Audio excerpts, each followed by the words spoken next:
What is up, you guys? Welcome back to another video. My name is Chris. Liam. He's with me still. How crazy, huh? We're back for another video, and today we are diving into The Last of Us Season 2, Episode 5, and I swear today we're not going to complain the entire time. This episode was actually pretty good. If you're just tuning in for the first time, Liam's actually never played the video game. He's just watching the series as is, enjoying it as it folds out. I have played the video game back during the pandemic when it came out, so it's many years ago.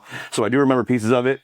And I am able to answer some questions, but if you guys have more lore, more knowledge, or played it more recently, definitely remember this whole channel is a discussion. It's more of like a break room conversation about what's going on in entertainment than it is us being the experts and telling you. So definitely comment below, join the discussion. If you haven't subscribed yet, go ahead and do so. Hit the notification bell so you don't miss a single episode. And without further ado, we're going to dive into what was a good episode. Yeah. So that first opening scene, was that a flashback or was that like just kind of in current times? Remind me of the opening scene. So when we see the older general type woman, I guess, marching into Park's office and she had... Oh, sorry. Yes, I'm back. Sorry. Early morning and I've had a rough one with my stomach, so that is the current times. So when we see, in last episode, we see Isaac in the flashback and he meets that same woman when he becomes... Yeah. When he turns over, right? He now runs the organization. She's kind of like a general for him, like one of the tops. That is current time. Okay. So that, as soon as I saw that, I was like, oh, now we know somebody's going to end up going to sub-level 2.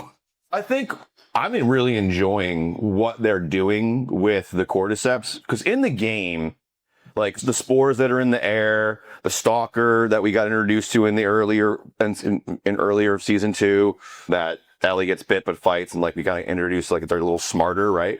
All of that already exists in the game. It's like part of like the evolution. Like you're introduced to it almost right away, right? So it's not like a mystery. Like people in the game wear gas masks because the spores are airborne.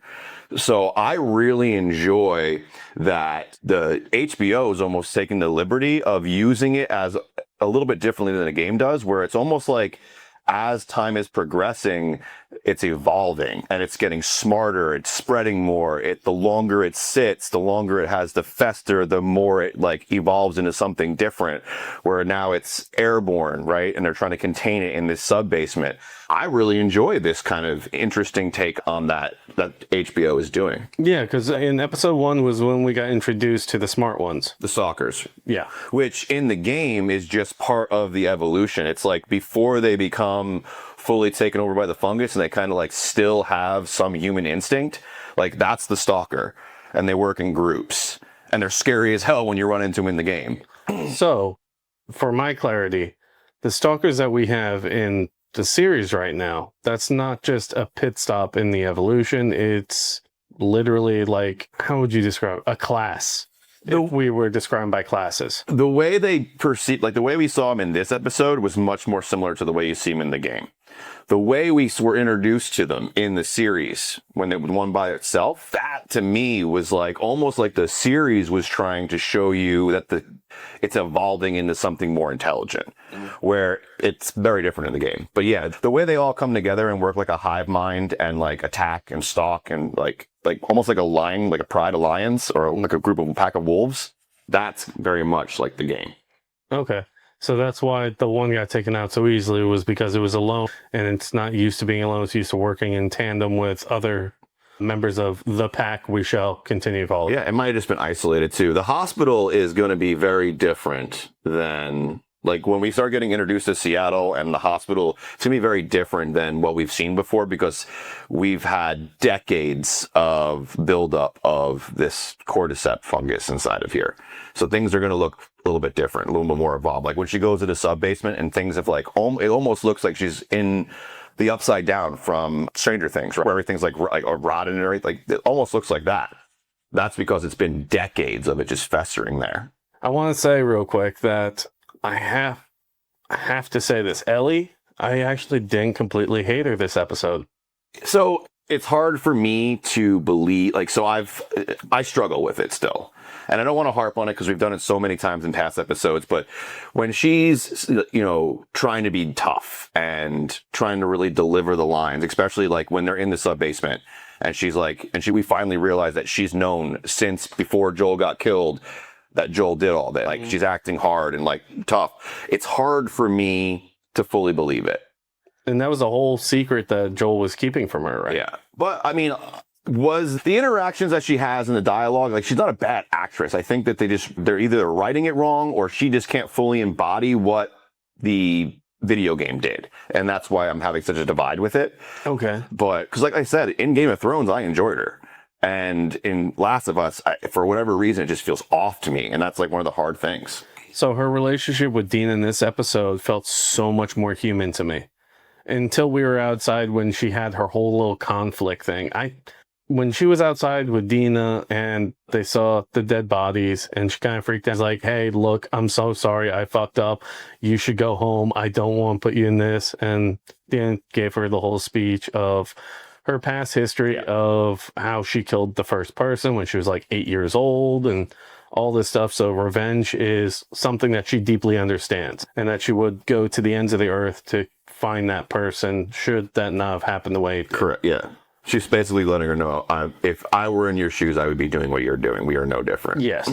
So I didn't have much of an issue with her until then because that interaction with her felt less genuine to me. Yeah. I mean, it's directly from the video game. I mean, not directly from the video game. There are differences. The sister doesn't die in the video game. The sister raises her. The sister dies later. Just the mom gets killed by the raider. But that is Dina's backstory. Like, everyone in this world is like I wouldn't ever call anybody in this world a hero, but they all have this tragic backstory, this trauma they come from that lets them operate in the worlds of gray, right? Like, so, like, with that lens, you know, Dina showing you that she does have this calloused side to her, that she is willing to end someone's life if she needs to. I think it's just showing you that, like, yes, you can see like these moments of hope and love and care and genuine humanity, but deep down, they're still like ready to kill at any moment because of the world they live in. The other piece I liked about that was it shows that the two different, obviously, ends of the spectrum in terms of what trauma can do to someone. Close them down like Ellie and just be like, fuck you, I'm cold. Or go to Dina, where it's like, I'm overly nice and all this other stuff. And I'm just going to go out of my way, be good for freaking everyone, right? Yeah. So it shows the two ends of the spectrum there. And that's the part that I really appreciate about that scene. Yeah, for sure. They're all getting ready to go to the hospital and they end up near right before they go in, she mentioned something about firing the gun's the last shot, right? Like, the last thing ever. We're never doing it. We're running away. If we don't use a knife, we're running, right? Yeah. And how quickly that just went out the window. Literally. In that fucking moment, I'm like, oh my God, it's baby June. It's funny because, she sabotages the plan. Yeah, I mean, like, they harp on it because you know. And so there's two big things that happen there for me that, you know, for anyone who maybe even didn't watch the game but just understands television, you understand what's about to happen, right? If they're going to take 2 minutes of the show, which only gets 47 minutes of runtime plus commercials, or, you know, when commercials were a thing. To hammer a fact home.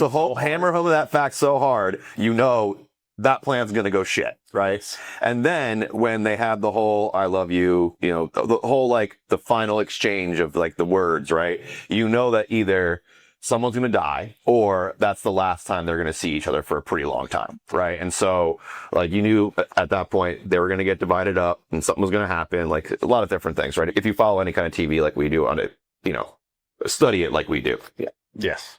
So after that, we have the interaction with those stalkers. Yeah. Plan goes to shit, and then they are running, and we run into an old friend. Yeah, so we find out that, which is in the video game, Jesse does follow, right? He does chase after them to try to save them, but... And Tommy... Well, that's the thing that's different, right? Because, like, I mentioned in our previous video, like, Tommy, as soon as Joel gets killed, Tommy goes on a revenge arc. Like, he wants revenge for what happened to his brother. And then... We're going to see that now. I think so. I think they're going to bring it back. I think we're going to see Tommy show up in a cool way, which one of my gripes in the last video we did was that they, like, nerfed him because Tommy was such a crucial part of this next piece. And they were like, they left him back in freaking Jackson. Like, what happened? Maybe they're doing it just for the video game player to be like, oh, you guys are fucking up, and then to give them that sense of, oh no, they're not. They just put a new spin on it. Yeah. I don't know, because they almost are going word for word, scene for scene with the video game in a lot of different ways. But with the exception of the flashbacks are now chronologically laid out. And then I think what we're going to end up seeing next episode is a lot of, because we're going to see Joel come back in flashbacks, right? And so a lot of the scenes that we were like that 5-year time jump, I think next episode is going to be that 5-year gap that we're going to get filled in on. Because why would they bring Joel in at the end of the episode and kind of bring us back 5 years if they weren't going to open up next episode and start us right there? I've got questions about that last scene. What the fuck was that last scene? It was a time jump. We jumped back in time is what it was. Yeah. It seemed to be like if she was hallucinating or she had just blacked out, or Ellie, I'm talking. Yeah. That's how it led up to it. Yeah. Was shit kind of fading to black, and then we go straight to the scene. And it's like, the fuck just happened? Did she get knocked over the head? What? No, she's in a blind rage. So this is how I perceive it. If I'm wrong, let me know in the comments. And if you have an opinion, definitely let us know below. Again, not just our conversation. She's in a blind rage right now to getting pseudo revenge, right? Abby's the ultimate revenge, but this is pseudo revenge. It was someone else who was there. Even though she didn't directly kill Joel, she's going to beat her. And so because that is, we know that now she has mirrored Abby, right? That's the whole thing they wanted you to see.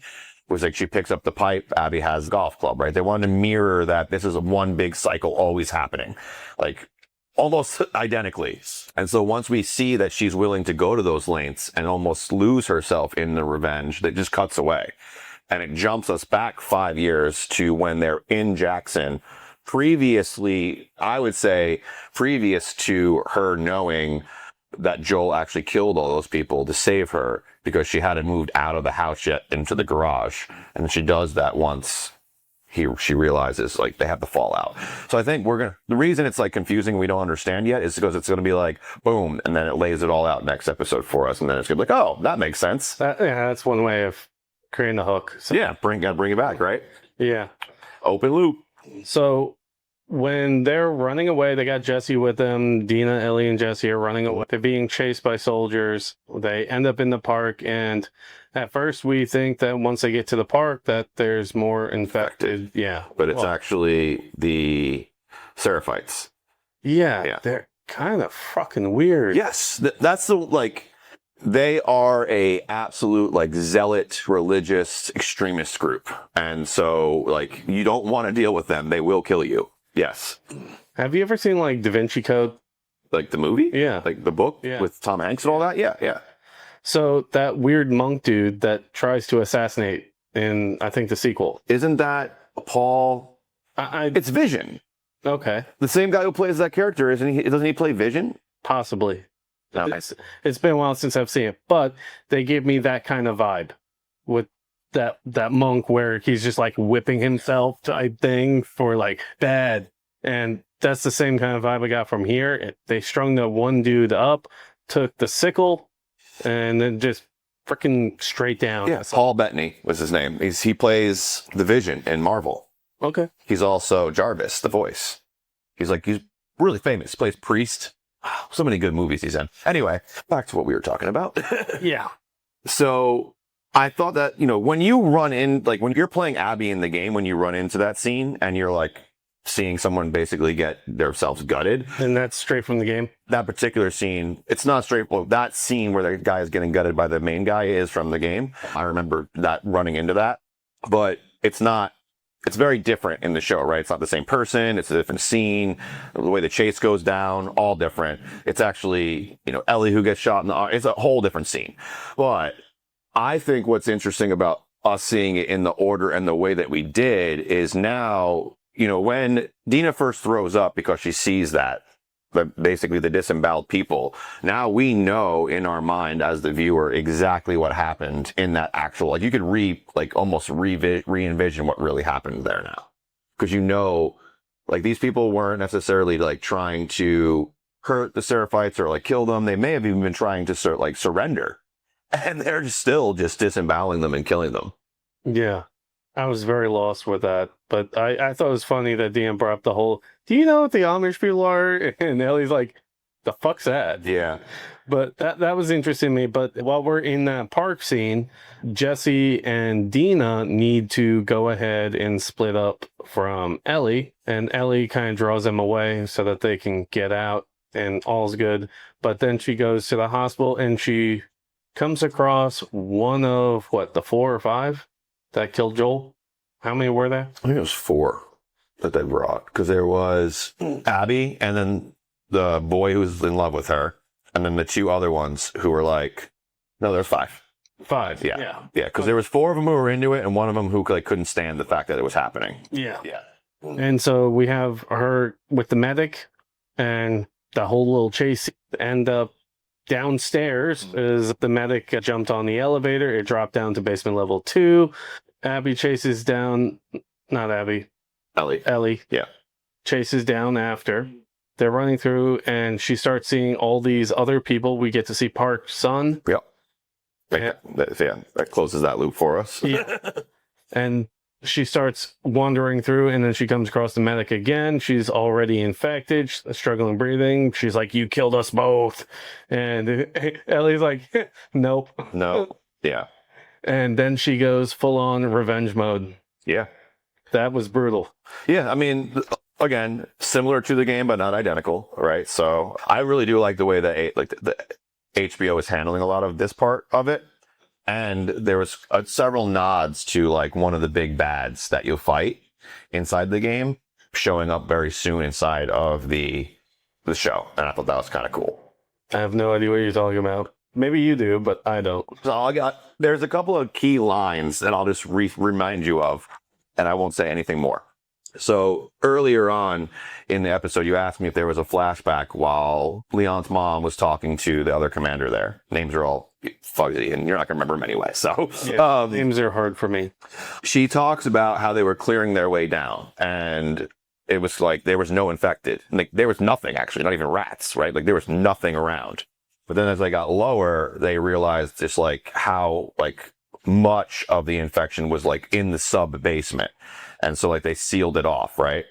It's interesting that when Seattle first got infected, hospitals were like the first sites where all these people were congested together, right? Because when someone gets sick, bring them to a hospital. And they talked about all the original infected, they put the bodies down deep. Correct. So they just shoved them all down there. So for however long now, decades, these dead bodies with this fungus, this like a living thing has been just growing and growing.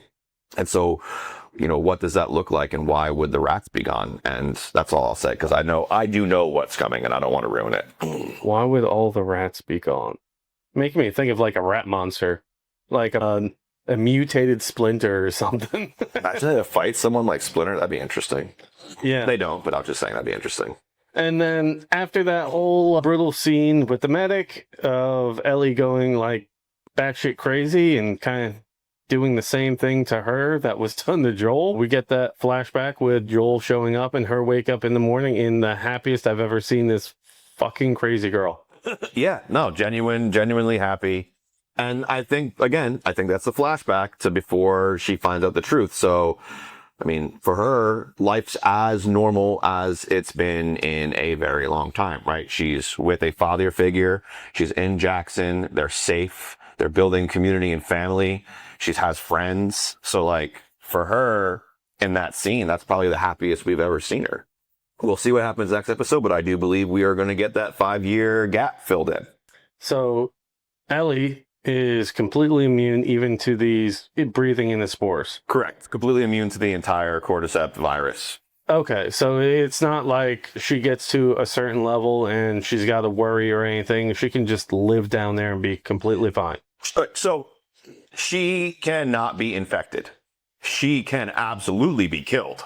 Well, I get that. What I'm talking about is she can live down there breathing that air and be absolutely fine for the rest of her life is what I was saying. For just breathing. As long as it was just the air. That's what I'm referring to. I didn't know if because she's inhaling it now versus being bitten, whether it was stronger to take over the host and maybe she's completely immune. She's 100% but immune. I mean, if we think about it as a biohazard, right? She's now completely covered in these spores.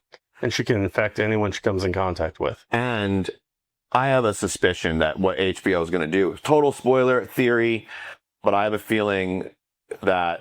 Don't you dare come after Dina next. No, listen, man, I don't think in the post-apocalyptic world on HBO, people are going to die just like Joel, and it's going to be upsetting. So let's just get there. But... you bring back Dina. That's maybe your next one. I have a feeling, my theory, my prediction is that Ellie is the reason that the spores end up being released into like the actual world, right? Because right now WLF has them contained and locked in the sub basement, but Ellie's going to need to escape somehow. Because of Park. And I have a feeling that when she does that, either she releases them or she has them on her or something happens, and it's going to allow the next level of what Seattle will be done, right? Because everything will be in the air. And then the next level of like the evolution of the Cordyceps will happen. And then we'll go into season 3. Okay. Because as we've seen, Ellie didn't know about the Amish and a whole bunch of other stuff. She's bad at math. So clearly she's not like book smart. Well, she's been born and raised in this post-apocalyptic world. Okay. So she's as smart as what she's been taught by the others. Okay. So, yeah, it stands to reason she wouldn't even comprehend the idea of walking out and being infected. Yeah. So the reason, like the theory that she's immune is because her mother was bit while she was pregnant, gave birth to her, and then that's the reason she's immune, right? So the whole Blade origin story. Blade. I wish they would make that movie again. Wesley Snipes comes back for like another Blade. That'd be fun. Yeah, he did do a really good job as Blade. But I think that's all we have for this episode. I have to say, this is the first time I'm looking forward to the next episode. The very first time. Well, because we're getting away from Ellie having to act and try to be emotional and like deal with trauma and actually dealing with more storylines and virus and post-apocalypse. And we're getting back to more of the overarching story and not so much focused on, you know, what was a troublesome time for like many viewers, not just us. Well, I have to say that this is literally the first time I'm excited for the next episode, even after, this is including season 1. Yeah. I wasn't a big fan of the show to begin with. Yeah. But I think this episode's, like I said, this is the first time I'm actually excited for the next one. Yeah, absolutely. Let us know what you guys think in the comments below. Appreciate you guys making it all the way to the end of this video. If you enjoyed it, we actually have an entire playlist. But before we go, we have a Patreon, and if you want to get early access to videos, shout out on videos, other cool stuff, the link's down in the description. It helps us out greatly with producing these videos and getting them out to you, and you get to be part of the awesome community. So without further ado, my name's Chris. Liam. And those playlists are right here. We actually have a whole playlist of The Last of Us that we've been reviewing so far, as well as some of our favorites that you can check out right down here, and then one above my head that YouTube says you'll really enjoy. But either way, we'll see you on the next video. Peace. Find the strength hiding in each battle scar. You're not who you were, you've already come far.